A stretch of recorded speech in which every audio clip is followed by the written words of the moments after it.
Behind every haunting Billie Holiday performance was a woman searching for belonging and family connection. But what her audiences never knew was that family might have been closer than anyone imagined. According to some Baltimore researchers, Holiday's sense of isolation wasn't just about her difficult relationship with her mother, it was about an entire sister she never knew existed. But when that alleged sister reportedly tried to reach out through a phone call in 1955, the conversation never reached Holiday, because Louis McKay had his own reasons for keeping the women apart. Lester Young once observed that Holiday sang like someone who was always looking for something she'd lost, and this mysterious family connection might explain that lifelong sense of searching. This isn't just another tragic celebrity story. It's the untold mystery of how family secrets shaped one of America's greatest voices. If discovering hidden truths about jazz legends matters to you, subscribe now to uncover more buried stories that changed music history. The story begins not with Billie Holiday's fame, but with a mystery buried in Baltimore's municipal records from 1913. According to some researchers who have examined archived documents at the Baltimore City Health Department, Sadie Fagan's first recorded birth wasn't Eleanora Holiday Fagan in 1915, but another daughter born 2 years earlier.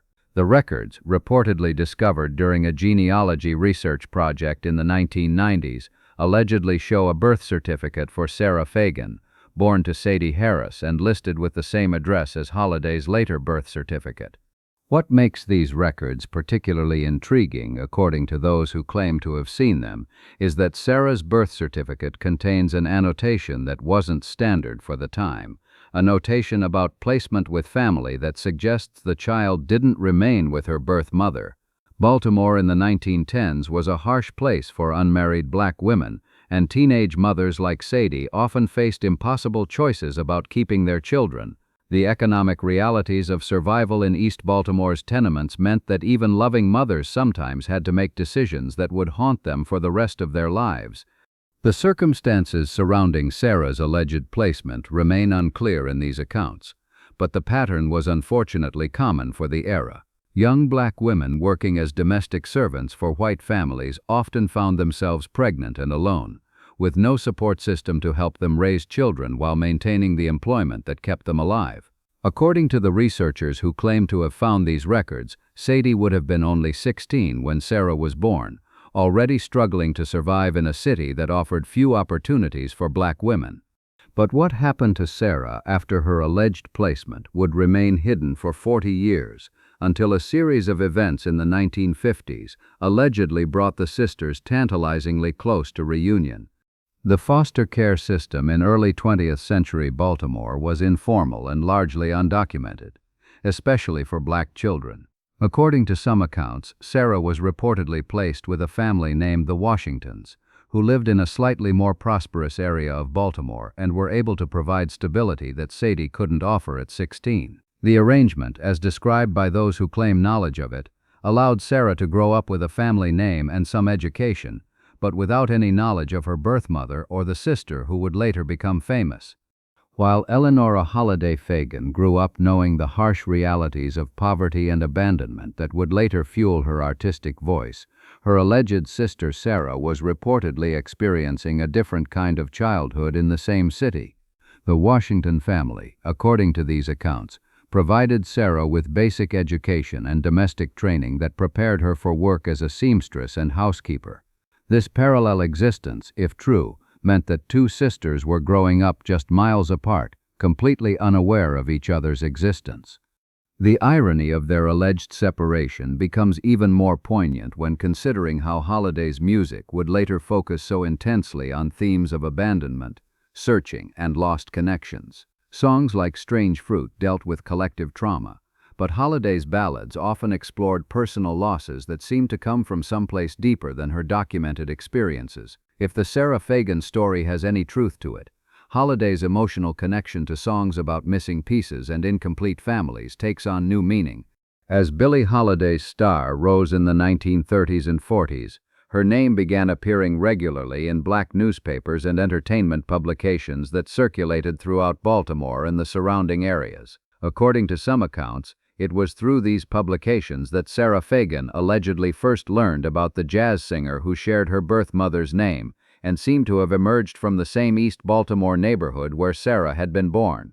The process of recognition, as described by those who claim knowledge of Sarah's story, wasn't immediate or certain. Sarah allegedly spent years wondering whether the famous singer could be related to her, comparing the limited information she had about her own origins with the biographical details that appeared in magazine profiles of Holiday. The timing seemed right. Holiday was born in 1915, just 2 years after Sarah's alleged birth date. The location matched. Both were connected to the same Baltimore addresses. But without concrete evidence or family confirmation, Sarah reportedly remained uncertain about pursuing contact. What allegedly convinced Sarah to take action was Holiday's increasing fame during the 1940s, combined with growing details about Holiday's family background that appeared in biographical articles. When magazines began featuring stories about Holiday's difficult childhood and her complicated relationship with her mother Sadie, Sarah allegedly recognized details that matched her own limited knowledge about her birth circumstances. The descriptions of Sadie Fagan's work as a domestic servant, her struggles with poverty, and her young age when Holiday was born all reportedly aligned with what Sarah had been told about her own origins. But the decision to reach out to a famous sister would prove more complicated than Sarah could have imagined, especially when that sister's personal life was increasingly controlled by people with their own agendas. By the early 1950s, Billie Holiday's personal and professional life was largely managed by Louis McKay, the man who had become both her husband and business manager. McKay's role in Holiday's life was complex and often controversial. He claimed to protect her from exploitation, while critics argued that he controlled and isolated her in ways that served his interests more than hers. Anyone who wanted to reach Holiday had to go through McKay first, and he was notoriously suspicious of people who claimed personal connections to his wife. The entertainment industry in the 1950s was full of people who tried to exploit celebrities through false family claims, romantic entanglements, and business schemes. McKay had seen enough of these attempts to develop a protective instinct that bordered on paranoia. His standard approach was to screen all contact attempts and reject anything that seemed questionable or potentially damaging to Holiday's career or emotional stability. From his perspective, protecting Holiday meant keeping her focused on music rather than getting distracted by personal complications. This protective stance, while understandable, reportedly created a barrier between Holiday and any potential family connections that McKay couldn't verify or control. According to some accounts, McKay was particularly suspicious of people from Holiday's Baltimore past, understanding that her childhood trauma was a source of ongoing emotional instability. His goal was to help Holiday move forward, not to reconnect her with elements of her past that might trigger depression or interfere with her recovery from addiction.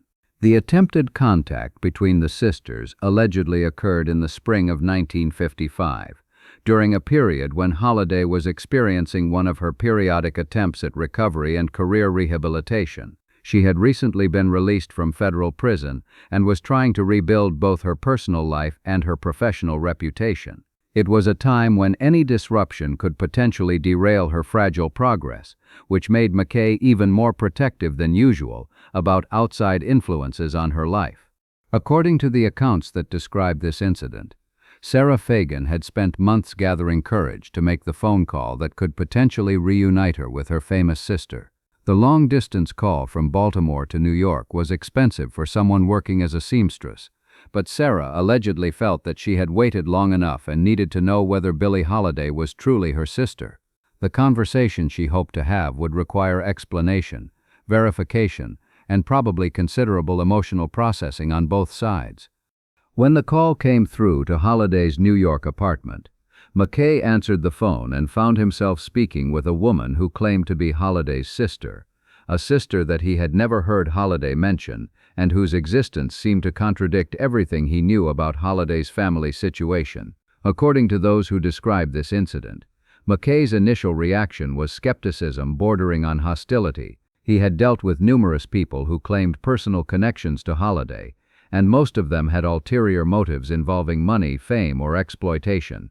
What McKay allegedly told Sarah during that phone conversation would determine whether the sisters ever had a chance to meet, and his decision would be influenced by factors that had nothing to do with family reunion. The conversation between McKay and Sarah, as described by those who claim knowledge of it, was brief and disappointing for Sarah.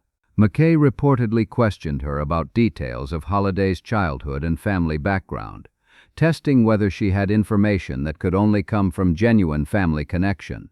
But Sarah's knowledge was limited to what she had been told about her own origins and what she had read in magazine articles about Holiday. She couldn't provide the kind of intimate family details that McKay was looking for as verification. More importantly, according to these accounts, McKay was dealing with his own concerns about Holiday's stability and recovery that made him reluctant to introduce any new complications into her life. Holiday was struggling with addiction, legal problems, and career challenges that required all of her emotional energy. The possibility that she had a sister she'd never known about could be either a wonderful discovery or a devastating disruption, and McKay wasn't willing to take that risk without more certainty about Sarah's identity and motivations. The decision McKay allegedly made was to tell Sarah that Holiday wasn't available and couldn't be reached through their phone number. He reportedly suggested that if Sarah was genuinely Holiday's sister, she should contact Holiday's management company through official channels with documentation proving her identity. This response effectively ended the conversation and placed barriers between Sarah and Holiday that would prove impossible to overcome given the resources and connections available to a Baltimore seamstress in the 1950s. The alleged story of Sadie Fagan and her attempts to reconnect with Billie Holiday remains one of the most intriguing unsolved mysteries surrounding the jazz legend's personal life. According to those who claim knowledge of these events, both women died without ever meeting or confirming their relationship, despite living in the same region and sharing what may have been a desperate need for family connection.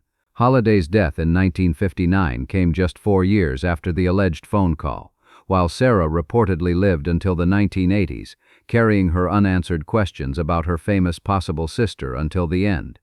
The documentation that allegedly supports this story remains scattered and incomplete.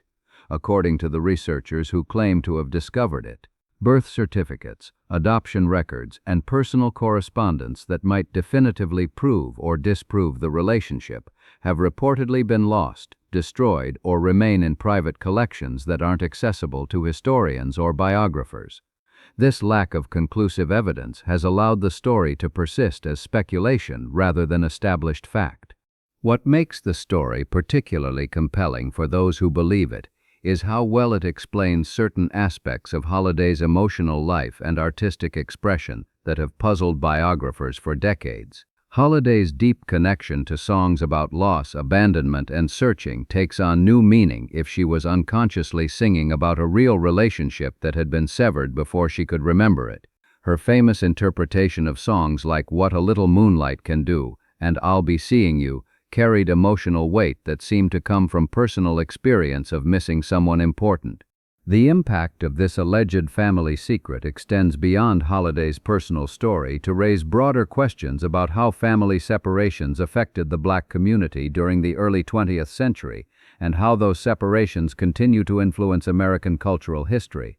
The practice of informal adoption and child placement within the Black community during the early 1900s was often a survival strategy that allowed children to receive care and education that their birth parents couldn't provide.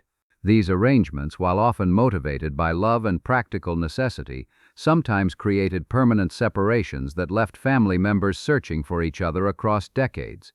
The alleged story of Holiday and Sadie Fagan represents thousands of similar separations that occurred during this period. Understanding these historical patterns helps explain why the story of Holiday's possible sister resonates with so many people who research African American family history from this era. The combination of economic desperation, limited social services, and racial discrimination created circumstances where loving families were often broken apart by forces beyond their control. Children grew up not knowing their siblings, parents lost track of children they had placed for their safety, and extended families were scattered across cities and states in ways that made reunion nearly impossible.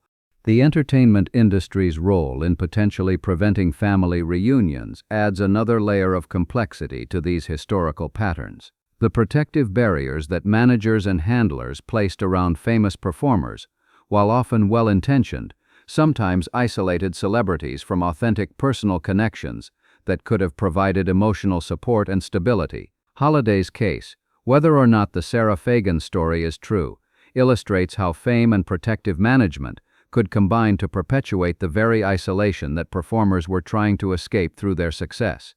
The impact of this alleged missed connection extended beyond the immediate disappointment experienced by Sadie Fagan.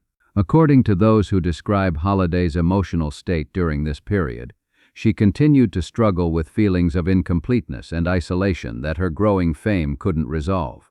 Holiday often spoke to friends about feeling like something was missing from her life, a sense that she belonged somewhere or to someone that she had never been able to identify or locate.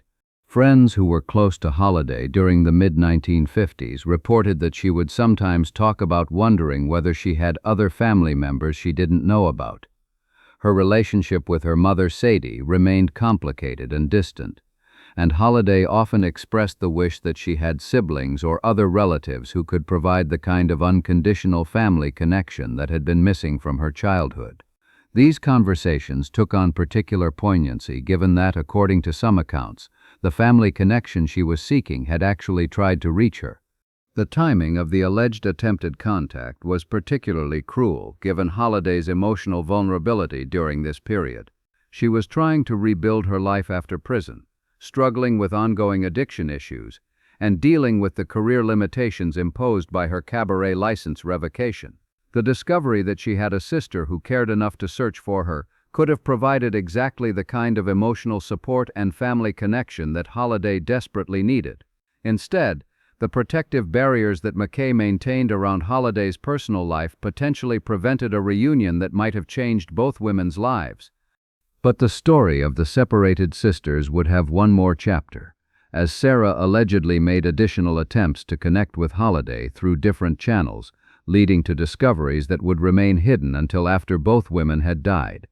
In the months following the failed phone call, Sarah reportedly tried other approaches to confirming her connection to Holiday and potentially establishing contact. According to some accounts, she visited Baltimore City Records Office to obtain copies of birth certificates and other documents that might provide evidence of their shared parentage. The process was complicated by the informal nature of record-keeping in the 1910s and the changes in names and addresses that had occurred over the intervening 40 years. Sarah's research allegedly revealed additional details about their shared background that strengthened her conviction about the family connection. Documents reportedly showed that both women were connected to the same East Baltimore addresses during their early years, that both had birth certificates listing Sadie Harris as their mother, and that both were born during a period when Sadie was working as a domestic servant for white families. These parallels seemed to confirm what Sarah had suspected about their relationship. The challenge was finding a way to present this information to Holiday in a manner that would reach her despite McKay's protective screening. Sarah allegedly considered approaching Holiday directly at performance venues, but Holiday's legal troubles and limited performance opportunities made this difficult. She reportedly also considered reaching out to other musicians who might be able to convey a message, but Sarah's limited connections to the entertainment industry made this approach impractical. The alleged story of Billie Holiday's unknown sister has gained renewed attention in recent years as genealogy research has become more accessible and sophisticated. DNA testing and digital record-keeping have made it possible to trace family connections that were previously impossible to verify, leading some researchers to hope that definitive evidence about the Holiday-Fagan relationship might eventually be discovered. However, the passage of time and the deaths of all primary participants have made conclusive proof increasingly unlikely. Contemporary interest in the story also reflects broader cultural conversations about family separation, adoption ethics, and the long-term impact of childhood trauma on artistic expression. Holiday's case has become a touchstone for discussions about how early family experiences shape creative voices and how understanding those experiences can deepen appreciation for artistic achievement. Whether or not Sarah Fagan was actually Holiday's sister, the possibility raises important questions about what we don't know about the family histories of other influential artists. The story also highlights the importance of accessible record-keeping and family communication in preventing permanent separations. Modern social services and legal systems have better mechanisms for maintaining family connections during placement and adoption. But the fundamental challenges of keeping families together during economic crisis remain relevant. Holiday's alleged experience serves as a reminder that family separations often have consequences that extend far beyond the immediate participants. For researchers and fans who continue to investigate this mystery, the lack of conclusive evidence hasn't diminished interest in understanding how family secrets and missed connections may have influenced one of America's most important musical voices. The search for evidence about Sarah Fagan has led researchers to examine Holiday's personal effects, correspondence, and financial records for any indication that she was aware of having a sister or had been contacted by someone claiming to be family. These investigations have reportedly revealed some intriguing details, references in Holiday's private papers to feelings of incompleteness and wondering about missing family, but nothing that definitively confirms or denies the existence of a sister. Similarly, efforts to trace Sarah Fagan's life and verify her connection to Holiday have yielded fragmentary results. Some researchers claim to have found employment records and census data that support the story, while others have found inconsistencies that raise questions about its accuracy. The informal nature of record-keeping in early 20th century Baltimore, combined with the common practice of name changes and address mobility within the Black community, has made definitive verification extremely challenging. What remains consistent across different versions of the story is the emotional resonance it has for people who study Holiday's life and music.